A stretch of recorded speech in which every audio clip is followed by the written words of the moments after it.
Pihak pengurusan Masjid At-Taqwa Taman Tun Dr. Ismail TTDI Kuala Lumpur dengan rendah diri menginsafi dan memohon maaf susulan dakwaan layanan buruh terhadap jemaah seperti yang dibangkitkan warganet di media sosial.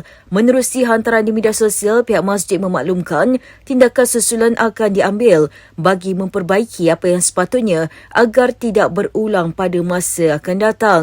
Pihak pengurusan masjid juga akan mengenal pasti dan menyiasat secara dalaman dengan apa yang berlaku sebelum ini. Terdahulu Malaysia Gazette melaporkan pihak pengurusan masjid itu menafikan dakwaan kekurangan jemaah ketika majlis berbuka puasa kerana diboikot selepas tular video menunjukkan ruang berbuka puasa di dalam masjid itu lengang walaupun pek makanan sudah disusun atas tikar. Pengurusinya, Datuk Muhammad Fazli Yusof dilaporkan berkata, dakwaan itu tidak benar berikutan kira-kira 800 hingga 1,000 individu hadir ke masjid itu sejak awal Ramadan lalu. Menurutnya, tidak timbul isu suasana lengang seperti mana gambar tular di media sosial berikutan kebanyakan jemaah mula hadir memenuhi masjid bermula jam 7 malam. Katanya pihak masjid juga menyantuni semua jemaah yang hadir tanpa syarat dan ada ketikanya menempah makanan tambahan bagi menampung kehadiran jemaah di luar jangkaan.